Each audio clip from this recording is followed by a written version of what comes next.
Good morning to all. ഇന്ന് നമ്മൾ ചെറിയൊരു വീഡിയോ ക്ലാസ്സാണ് ഇടുന്നത്. കഴിഞ്ഞ ദിവസത്തെ ക്ലാസ് നിങ്ങളെല്ലാം കണ്ടു എന്ന് ഞാൻ വിശ്വസിക്കുന്നു. ഞാൻ നിങ്ങളോടൊന്ന് പറഞ്ഞിരുന്നു, അത് കണ്ടോ എന്നറിയാൻ വേണ്ടി ഞാൻ കുറച്ച് ക്വസ്റ്റ്യൻസ് തരും, നിങ്ങൾ ആൻസർ ചെയ്യണമെന്ന് പറഞ്ഞിരുന്നു.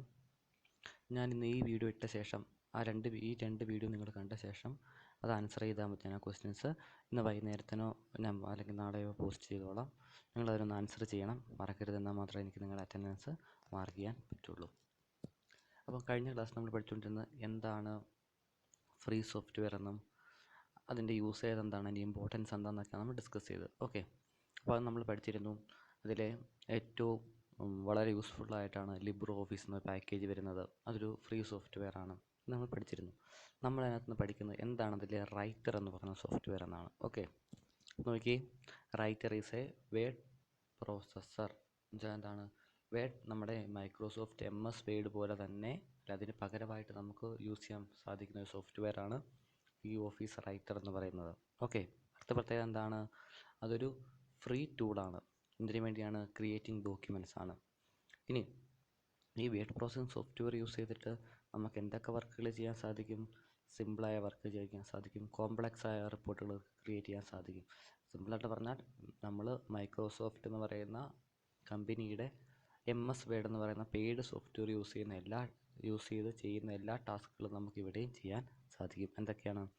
ലെറ്റർ ക്രിയേറ്റ് ചെയ്യാം, റിപ്പോർട്ട്സ് ക്രിയേറ്റ് ചെയ്യാം, ബില്ലുകൾ ക്രിയേറ്റ് ചെയ്യാം, ബ്രോഷർ, പാംലെറ്റ്, ന്യൂസ്, അങ്ങനെ എന്ത് വേണമെങ്കിലും നമുക്ക് ചെയ്യാൻ സാധിക്കുമെന്നാണ് പറഞ്ഞിരിക്കുന്നത്. ഓക്കെ, അപ്പോൾ നമുക്കെന്താണ് ഇത് യൂസ് ചെയ്ത് നമുക്ക് നല്ല സ്റ്റാൻഡേർഡായ രീതിയിൽ, പ്രൊഫഷണൽ രീതിയിൽ നമുക്ക് ഡോക്യുമെൻറ്റ്സ് ക്രിയേറ്റ് ചെയ്യാൻ സാധിക്കും. അപ്പോൾ ആ രീതിയിൽ ക്രിയേറ്റ് ചെയ്യാൻ വേണ്ടി നമുക്ക് ആവശ്യമായ തീംസ്, പിക്ചർ, ഷേപ്സ്, ടേബിൾസ്, അങ്ങനെ എന്ത് കാര്യങ്ങൾ വേണോ അതെല്ലാം നമുക്ക് ഇവിടെ യൂസ് ചെയ്യാനുള്ള ഓപ്ഷൻസ് ഉണ്ട്. അത് യൂസ് ചെയ്ത് നമുക്ക് സ്റ്റാൻഡേർഡായിട്ടൊരു ഡോക്യുമെൻറ്റ് ക്രിയേറ്റ് ചെയ്യാൻ സാധിക്കും. ഓക്കെ, അപ്പോൾ വരുന്ന ക്വസ്റ്റ്യനാണ് എന്താണ് വേർഡ് പ്രോസസ്സർ? ഓക്കെ, ഒന്നുമില്ല, വേർഡ് പ്രോസസ്സർ എന്ന് വെച്ചാൽ എന്താണ്? അതൊരു സോഫ്റ്റ്വെയർ ആണ് അല്ലെങ്കിൽ പ്രോഗ്രാമാണ്. എന്തിനു വേണ്ടിയാണ്? നമുക്ക് ക്രിയേറ്റ് ചെയ്യാനും എഡിറ്റ് ചെയ്യാനും ഫോർമാറ്റ് ചെയ്യാനും സേവ് ചെയ്യാനും സ്റ്റോർ ചെയ്യാനും സേവ് ചെയ്യാനും പ്രിൻറ്റ് ചെയ്യാനും ഒരു ഡോക്യുമെൻറ്റ് പ്രിൻറ്റ് ചെയ്യാനും വേണ്ടി യൂസ് സോഫ്റ്റ്വെയറിനെ വിളിക്കുന്ന പേരാണ് വേർഡ് പ്രോസസ്സർ. അപ്പോൾ എന്തായിരിക്കും പ്രത്യേകത? ഇവിടെ നമ്മൾ വേർഡുകളായിരിക്കും പ്രോസസ്സ് ചെയ്യുന്നത്, അല്ലെങ്കിൽ നമ്മൾ ടെക്സ്റ്റ് ടൈപ്പ് ചെയ്യുന്ന മാറ്റുന്നതായിരിക്കും നമ്മളിവിടെ പ്രോസസ്സ് ചെയ്യുന്നത്. ഓക്കെ, അപ്പോൾ അതിന് മുമ്പ് നമ്മൾ എങ്ങനെ ചെയ്തുകൊണ്ടിരുന്നത്? ടൈപ്പ് റൈറ്റർ യൂസ് ചെയ്യാൻ ചെയ്തിട്ടുണ്ട്. അപ്പോൾ നമുക്ക് എന്താണ്, വളരെ ടൈം കൺസ്യൂമിംഗ് ആണ്.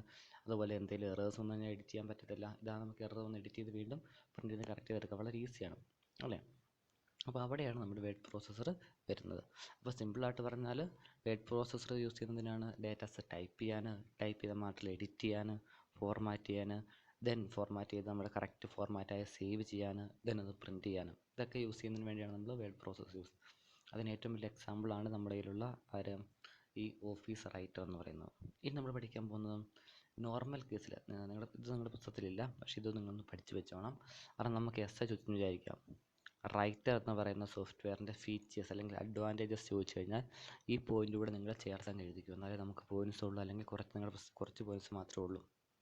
ഓക്കെ, അതിലെ ഫസ്റ്റ് വണ്ണാണ് നമുക്ക് എന്ത് ചെയ്യാം, നമ്മൾ ടൈപ്പ് ചെയ്യുന്ന വേർഡ്സുകൾ, ഡോക്യുമെൻറ്റിൽ ചെയ്യുന്ന വേർഡ്സുകളെല്ലാം നമുക്ക് വളരെ കറക്റ്റായിട്ട് അഡ്ജസ്റ്റ് ചെയ്യാൻ പറ്റും. നമ്മുടെ ഏത് സ്റ്റൈലാണ് വേണ്ട ആ സ്റ്റൈലനുസരിച്ച് നമുക്ക് വളരെ വൃത്തിയായിട്ട് നമുക്ക് അത് അറേഞ്ച് ചെയ്യാൻ സാധിക്കും.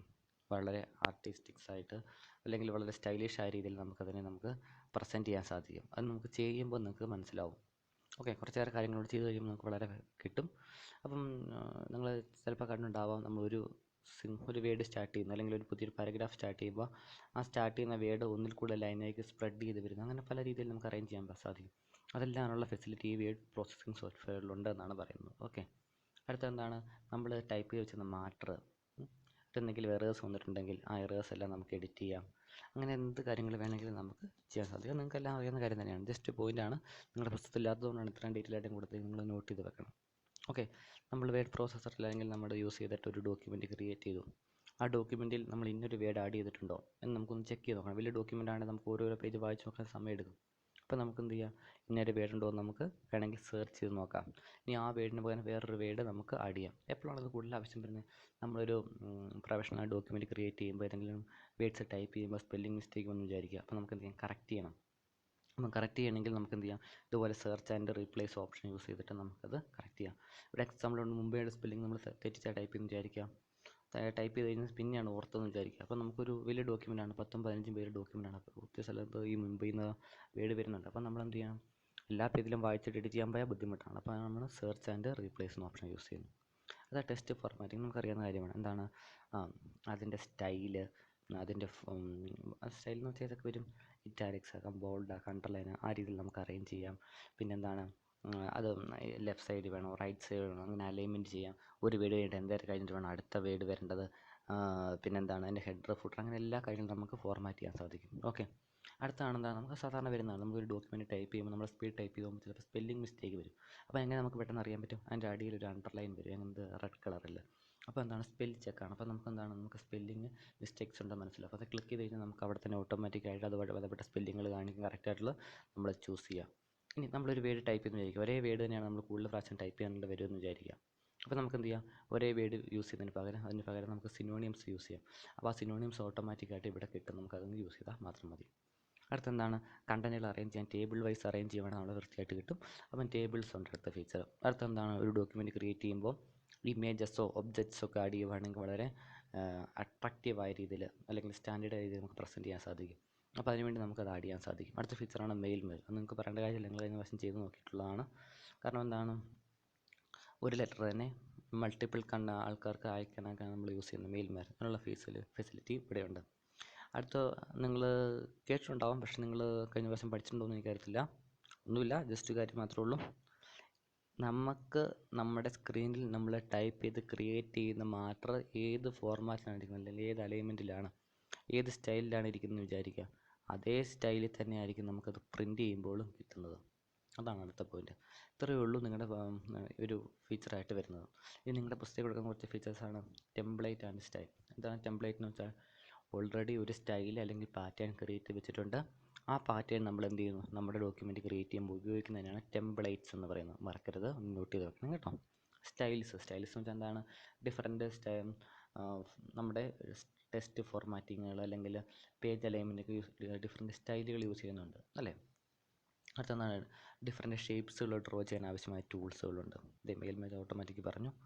പിന്നെന്താണ് അത് മാത്രമല്ല ഓട്ടോമാറ്റിക്കായിട്ട് ചില കാര്യങ്ങൾ ടേബിൾ വൈസ് കണ്ടൻറ്റ് ക്രിയേറ്റ് ചെയ്യാൻ സാധിക്കും, ഇൻഡെക്സ് ക്രിയേറ്റ് ചെയ്യാൻ സാധിക്കും. ഓക്കെ അല്ലേ. ഇനി ഡിഫറെൻറ്റ് പേജ് ലേഔട്ട് മെത്തേഡ്സുകളുണ്ട്. ഇനി പേജുകൾ നമുക്ക് വളരെ യൂസ്ഫുള്ളായ രീതിയിൽ അല്ലെങ്കിൽ അട്രാക്റ്റീവായ രീതിയിൽ ടൈംസ്, കോളംസ്, ടേബിൾസ് ഒക്കെ യൂസ് ചെയ്യാം. ഓക്കെ, പിന്നെ നമുക്ക് ട്രാക്കിങ് ചെയ്യാൻ പറ്റും. അതിൽ ഏറ്റവും ഇമ്പോർട്ടൻ്റ് കാര്യം PDF ആണ്. Important edit PDF files. PDF ഞാൻ കഴിഞ്ഞ ദിവസം പറഞ്ഞിട്ടുണ്ടായിരുന്നു. എന്താണ് PDF എന്ന് വെച്ചാൽ പോർട്ടബിൾ ഡോക്യുമെൻറ്റ് ഫോർമാറ്റാണ്. ആ PDF വേറൊരു PDF അയക്കുന്നതിന് നമുക്ക് PDF ഓപ്പൺ ചെയ്യാൻ അഡോബ് റീഡർ അല്ലെങ്കിൽ അങ്ങനെ എന്തെങ്കിലും PDF റീഡർ വേണം. ഇവിടെ നമുക്ക് എന്ത് ചെയ്യാൻ പറ്റും, നമ്മുടെ ഈ ഓഫീസ് പാക്കേജ് യൂസ് ചെയ്തിട്ട് റൈറ്ററാണ് കേട്ടോ, റൈറ്റർ യൂസ് ചെയ്തിട്ട് നമുക്കത് ഇമ്പോർട്ട് ചെയ്യാം, ഓപ്പൺ ചെയ്യാം. എന്നിട്ട് എന്ത് ചെയ്യാം, അതിനെ എഡിറ്റ് ചെയ്യാൻ സാധിക്കും. ഓക്കെ, നമുക്ക് ഓൾറെഡി അറിയാം. ഇപ്പോൾ എന്താണ് ഡോക്യുമെൻറ്റ് വേണമെങ്കിൽ നമുക്ക് PDF ആയിട്ട് സേവ് ചെയ്യാനും സാധിക്കും. അടുത്താണ് മാസ്റ്റർ ഡോക്യുമെൻറ്റ്. എന്തായിരിക്കും പ്രത്യേകത? നമ്മളൊരു 10-20 പേജുള്ള ഒരു ഡോക്യുമെൻറ്റാണ് നമ്മൾ ക്രിയേറ്റ് ചെയ്യുന്നതെങ്കിൽ ഒരു ബുക്കിലെറ്റ് നമ്മൾ ക്രിയേറ്റ് ചെയ്യുന്ന വിചാരിക്കുക, 10-25 പേജ് ഉണ്ടെന്ന് വിചാരിക്കുക. മാസ്റ്റർ ഡോക്യുമെൻ്റ് എന്ന് പറഞ്ഞാൽ ഈ ഡോക്യുമെൻറ്റിൽ നമുക്കൊരു സിംഗിൾ സ്റ്റൈലിൽ വരണമെന്ന് വിചാരിക്കുക. അപ്പോൾ നമ്മൾ ഉദ്ദേശിക്കുന്ന രീതിയിൽ എങ്ങനെയാണോ 25 പേജ് വരേണ്ടത്, ആ പേജുകളെ നമ്മൾ എങ്ങനെയാണോ 25 പേജ് വരേണ്ടത് ആ പേജുകളുടെ ഒരു സാമ്പിൾ പോലെ ഫസ്റ്റ് പേജ് ചെയ്യുക. ഓക്കെ, ആ ഫസ്റ്റ് പേജ് ചെയ്യുന്ന പോലെ തന്നെ ആയിരിക്കും ബാക്കിയുള്ള പേജുകളെല്ലാം ഫോളോ ചെയ്തത്. അതുകൊണ്ടാണ് മാസ്റ്റർ ഡോക്യുമെൻ്റ് എന്ന് പറയുന്നത്. ഇനി അതിനെ നമ്മൾ 25 പേജ് ഉണ്ടെങ്കിൽ അതിനൊരു സിംഗിൾ ഡോക്യുമെൻ്റ് ആയിട്ടാണ് കണക്കാക്കുള്ളൂ. അതുകൊണ്ടാണ് മാസ്റ്റർ ഡോക്യുമെൻ്റ് എന്ന് പറയുന്നത്. ഇനി നമുക്ക് വേണമെങ്കിൽ ഡോക്യുമെൻ്റ് ക്രിയേറ്റ് ചെയ്യുന്ന സമയത്ത് ഹൈപ്പർ ലിങ്കുകൾ, ഗ്രാഫിക്സുകൾ, സ്പ്രെഡ്ഷീറ്റുകൾ അങ്ങനെ അതർ ഒബ്ജക്റ്റുകൾ നമുക്ക് ആഡ് ചെയ്യാൻ സാധിക്കും. നമ്മൾ നേരത്തെ പറഞ്ഞത് കേട്ടോ. അതിന് ഡേറ്റാബേസ് ഓരോ കാര്യങ്ങൾ നമുക്ക് ആഡ് ചെയ്യാം കേട്ടോ. ഇവിടെ ചെറിയൊരു മിസ്റ്റേക്ക് വന്നിട്ടുണ്ട്. സേവിങ്, അതായത് നിങ്ങൾ പുസ്തകത്തിൽ നോക്കണം കേട്ടോ. ഇത് അടുത്ത പോയിൻ്റാണ്. ഇതില്ല, എന്നുള്ള കാര്യമില്ല കേട്ടോ, എന്നുള്ള കാര്യമില്ല. സേവിങ് ഡോക്യുമെൻറ്റ്സ് ഓട്ടോമാറ്റിക്കലി ഉണ്ടോ, ഇത് അടുത്ത പോയിൻ്റാണ്. Adjustable time intervals. ഓക്കെ, നമ്മളൊരു ഡോക്യുമെൻ്റ് എഡിറ്റ് ചെയ്യുന്നു വിചാരിക്കുക. അപ്പോൾ ഓട്ടോമാറ്റിക്കായിട്ട് എന്ത് ചെയ്യും, ഓട്ടോമാറ്റിക്കായിട്ട് സിസ്റ്റം തന്നെ കുറച്ച് സമയം കഴിയുമ്പോൾ സേവ് ചെയ്തോളും. നമ്മളൊരു ഡോക്യുമെൻ്റ് എഡിറ്റ് ചെയ്തുകൊണ്ടിരിക്കുക, നമ്മൾ സേവ് ചെയ്തെന്ന് വിചാരിക്കുക. നമ്മൾ അവസാനമാണ് സേവ് ചെയ്യാൻ ഉദ്ദേശിച്ചിരുന്നത്, പക്ഷേ ഇടയ്ക്ക് കറണ്ട് പോയാൽ എന്ത് സംഭവിക്കും, നമ്മൾ ചെയ്ത ഡോക്യുമെൻറ്റ്സിൻ്റെ ഇടയ്ക്ക് ചെയ്ത ചേഞ്ചസ് എല്ലാം നഷ്ടപ്പെട്ടു പോകും. അപ്പോൾ അത് വരാതിരിക്കാൻ വേണ്ടി എന്ത് ചെയ്യുന്നു, നമ്മുടെ സിസ്റ്റം തന്നെ സോഫ്റ്റ്വെയർ തന്നെ ഇടയ്ക്കിടയ്ക്ക് കുറച്ച് സമയം കഴിയുമ്പോൾ നമ്മൾ എഡിറ്റ് ചെയ്ത് വെക്കുന്ന കാര്യങ്ങൾ സേവ് ചെയ്ത് പോകും. ഇവിടെ എന്നുള്ള ഇല്ല കേട്ടോ, ടൈപ്പ് ചെയ്ത് വന്ന ഒരു മിസ്റ്റേക്കാണ്. നമുക്കറിയാം, ഞാൻ മുമ്പേ പറഞ്ഞ കാര്യം തന്നെയാണ്. PDF എഡിറ്റ് ചെയ്യാൻ മാത്രമല്ല, PDF നമുക്ക് എന്ത് ചെയ്യാൻ സാധിക്കുന്നു, PDF ആയിട്ട് സേവ് ചെയ്യാനും സാധിക്കുന്നു. ഇനി നമുക്കൊരു വലിയ ഡോക്യുമെൻ്റാണ് നമ്മൾ റീഡ് ചെയ്യുന്നതെങ്കിൽ നമ്മൾ എവിടെ വരെ റീഡ് ചെയ്യുന്ന കാര്യം നമുക്ക് ബുക്ക് മാർക്ക് ചെയ്യാനും ഒക്കെ നമുക്ക് ചെയ്യാൻ സാധിക്കും. ഓക്കെ, അപ്പോൾ ഇത്രയും പോയിൻറ്റ്സാണ് ഈ റൈറ്ററിനുള്ള കാര്യങ്ങൾ. നമുക്ക് കിട്ടിയോ? മറക്കരുത്, നിങ്ങളുടെ പുസ്തകമില്ലാത്ത കാര്യം ഇത്രയും നിങ്ങൾ നിങ്ങളുടെ പുസ്തകമില്ലാത്ത പോയിൻറ്റ്സ് എല്ലാം എഴുതി വെച്ച് പഠിക്കണം. വളരെ സിമ്പിളായ കാര്യങ്ങൾ മാത്രമേ ഉള്ളൂ. ഓക്കെ, ഇനി നമുക്കുള്ളത് എങ്ങനെയാണ് ഓഫീസ് ഓപ്പൺ ചെയ്യേണ്ടത്, ഓഫീസല്ല റൈറ്റർ ഓപ്പൺ ചെയ്യേണ്ടത്. സാധാരണ ചെയ്യുന്ന പോലെ തന്നെ 2 മെത്തേഡ്സ് ഉണ്ട്. ഫസ്റ്റ് മെത്തേഡ് എന്ത് ചെയ്യണം, നമ്മൾ വിൻഡോസിലാണ് കേട്ടോ ചെയ്യണേ. വിൻഡോസിൽ സ്റ്റാർട്ട് എന്നുള്ള ബട്ടൺ ഉണ്ട് താഴെ, ഏറ്റവും താഴെ, അറിയാലോ. അത് നമ്മൾ ക്ലിക്ക് ചെയ്യാം. അത് കഴിയുമ്പോൾ വലിയൊരു ലിസ്റ്റ് വരും, അല്ലെങ്കിൽ കുറച്ച് ഓപ്ഷൻസ് വരും. അവിടെ ഓൾ പ്രോഗ്രാം സെലക്ട് ചെയ്യാം, അവിടെ ലിബ്രെ ഓഫീസ് സെലക്ട് ചെയ്യാം. അവിടെ നിന്ന് എന്ത് ചെയ്യാം, നമ്മൾ റൈറ്റർ എന്നുള്ള ഓപ്ഷൻ ചൂസ് ചെയ്യാം. ഓക്കെ, അപ്പോൾ റൈറ്റർ ഓപ്പൺ ആയി വരും. First method. സെക്കൻഡ് മെത്തേഡ് എന്ത് ചെയ്യുക, നമ്മുടെ ഡെസ്ക്ടോപ്പിൽ ഓട്ടോമാറ്റിക് ലിബ്രെ ഓഫീസിൻ്റെ ഐക്കൺ ഉണ്ടെന്ന് വിചാരിക്കുക. റൈറ്ററിൻ്റെ അല്ല, ഓഫീസിൻ്റെ ഐക്കൺ ഉണ്ടെങ്കിൽ നമ്മൾ എന്ത് ചെയ്യുക, ഐക്കൺ ഒന്ന് ഡബിൾ ക്ലിക്ക് ചെയ്ത് ഓപ്പൺ ചെയ്യുക. അത് ഓപ്പൺ ചെയ്ത് വരുമ്പോൾ ഒരു വിൻഡോ വരും. അവിടെ നമ്മൾ എന്ത് ചെയ്യും, ഈ ഓഫീസ് സൂട്ടിലുള്ള എല്ലാ സോഫ്റ്റ്വെയറുകളുണ്ടല്ലോ, റൈറ്റർ, കാൽക്ക്, അങ്ങനെയുള്ള എല്ലാം കാണിക്കും. അത് നമുക്ക് ആവശ്യമായി സെലക്ട് ചെയ്യാം. അപ്പോൾ നമ്മളിവിടെ എന്ത് ചെയ്താൽ മതി, ആദ്യം ഓഫീസ് ഐക്കൺ ക്ലിക്ക് ചെയ്തു, ദെൻ റൈറ്ററിൻ്റെ ഐക്കൺ ക്ലിക്ക് ചെയ്യുക, ഓപ്പൺ ചെയ്യുക. അപ്പോൾ നോക്കി, ഓപ്പൺ ചെയ്ത് വരുമ്പോൾ നമുക്ക് കിട്ടുന്നതാവാം, ഇങ്ങനെയാവാം, നല്ല ഇങ്ങനെയാണ്. ഇതിനെ നമ്മൾ വിളിക്കുന്നവരാണ് ഇൻ്റർഫേസ്. ഓക്കെ, ഇതാണ് റൈറ്ററിൻ്റെ ഇൻ്റർഫേസ്. മറന്നു പോയത്, റൈറ്ററിൻ്റെ ഇൻ്റർഫേസാണ് ഇപ്പോൾ നിങ്ങൾ കാണുന്നത്. ഓക്കെ, നമുക്ക് ഈ കണ്ടൻറ്റ് എന്തൊക്കെയാണ് ഇതിൻ്റെ കമ്പോണൻസ് എന്നുള്ള അടുത്ത ദിവസങ്ങളിൽ പഠിക്കാം. എന്നാലും ജസ്റ്റ് ഒന്ന് ഓർത്തിരിക്കണം, നിങ്ങളൊന്ന് പുസ്തകമുള്ളവരൊന്ന് വായിച്ച് നോക്കണം. ഏറ്റവും ടോപ്പിൽ നോക്കിക്കേ, ഏറ്റവും ടോപ്പിൽ നിങ്ങൾ കാണുന്നതാണ്, ഏറ്റവും ടോപ്പിൽ sample.odt. ഇതുകൊണ്ടോ, എന്നിട്ട് ലിബ്രെ ഓഫീസ് റൈറ്റർ എന്ന് എഴുതിയിട്ടുണ്ട്. ഇങ്ങേറ്റത്ത് 3 ബട്ടൺസ് ഉണ്ട്, ക്ലോസ്, മാക്സിമൈസ്, മിനിമൈസ് കേട്ടോ. 3 പേരാണ്. Title bar. അപ്പോൾ നോക്കിക്കേ, എന്തുകൊണ്ട് അങ്ങനെ വിളിക്കാൻ കാരണം, ഈ ഡോക്യുമെൻറ്റിൻ്റെ പേരെന്താണെന്ന് നമുക്ക് അവിടെ നോക്കി അറിയാം, ടൈറ്റിൽ ബാർ.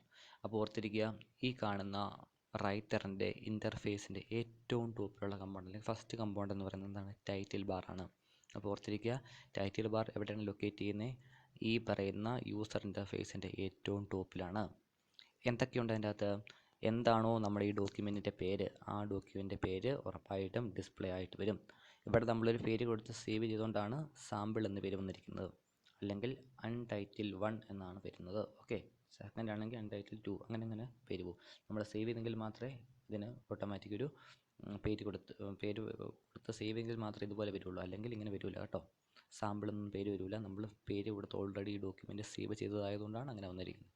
അപ്പം ടൈറ്റിൽ ബാറിൻ്റെ യൂസ് എന്താണ് ആ ഡോക്യുമെൻറ്റിൻ്റെ ടൈറ്റിൽ എന്ന് ഐഡൻറ്റിഫൈ ചെയ്യാനാണ്.